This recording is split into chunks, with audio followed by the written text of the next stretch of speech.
Good morning. We're out here, cup of coffee, a little bit before 7. It is race day. I have the Manhattan 10K, which I'm definitely somewhat looking forward to, somewhat not. Looking forward to doing a race this morning. Looking forward to the feeling that's going to come after the race. It's 18 degrees right now, and the real feel is 10 degrees outside. I'm dreading going outside, but I know that it's going to be worth it. As far as expectations on the day, I mean, really the goal is just to run a strong race, to put in a lot of effort. I haven't ran a 10K probably in 6 or 7 years. What is going on? So I wanted to do a recap on how the race went today. Overall, really satisfied on how it went.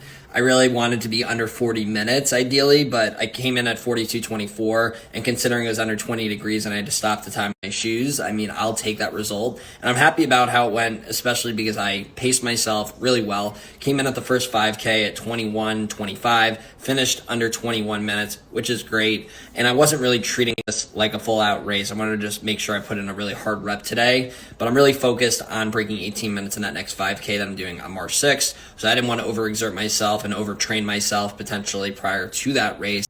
Hello and welcome to another episode in Running Races and Running Gear. This episode talks about the Manhattan 10K, a race that I actually just did this morning. Today's February 6th, 2022 when I'm recording this. And yeah, this was my first race in the 9+1 series towards my goal of being able to have an automatic entry in the 2023 New York City Marathon. And I really enjoyed my experience today. The Manhattan 10K occurred at Central Park in New York City, and it was a full loop around Central Park, starting from East 69th, I want to say. We made our way all the way up north to, probably, East 114th, give or take, and then going down on the west side, and essentially finishing where we started. Now, when we are reviewing races here at Run Breiter, there are 4 main areas that we take a look at. We look at the experience, the course, the value, and the extras associated with the race. So I'm going to start with the experience. As far as the experience goes, I give it a 9.0 out of 10. The staff itself really was great. They took great care of everyone who was running.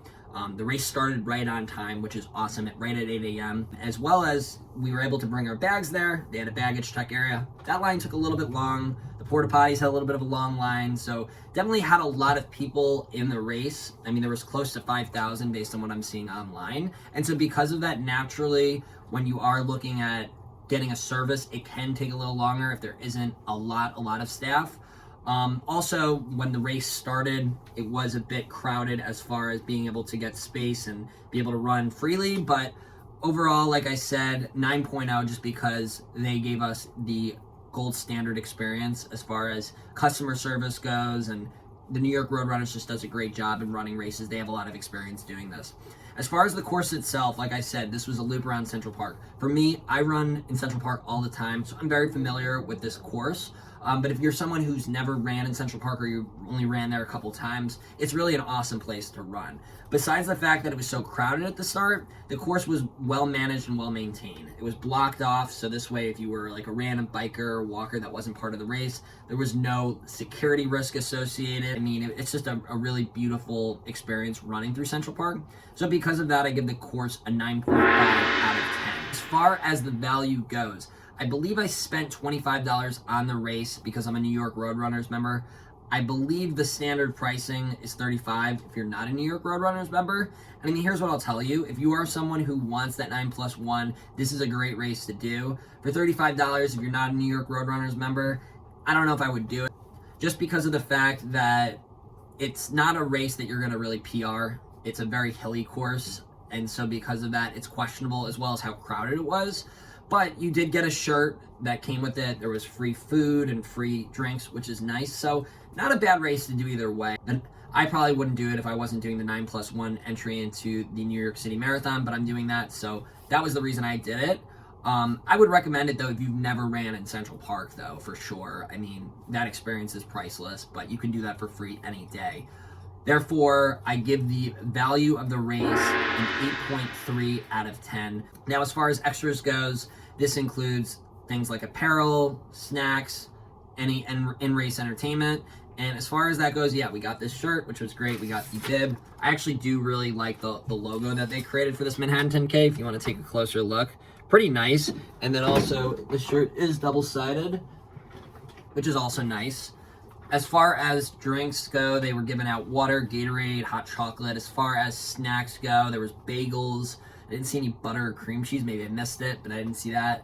And they were also doing apples, maybe bars. I didn't notice those either. Nothing crazy in that area. And then with entertainment, I didn't see anything special with entertainment unless I missed it.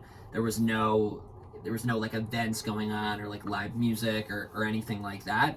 So therefore, because of extras, I'm gonna give it a 7.5 out of 10. One thing I do also want to bring up with extras is that with medals, really difficult to earn. They did exist. I believe the top 3 in each age class, and then maybe a more special one for the top 3 in each gender. I assume I didn't stay for the award ceremony because I knew I didn't win one.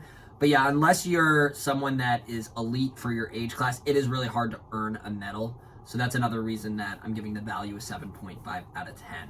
Now, when we add up all the scores together and then divide them by 4, we get a score of 8.57 out of 10, which honestly is a really good score.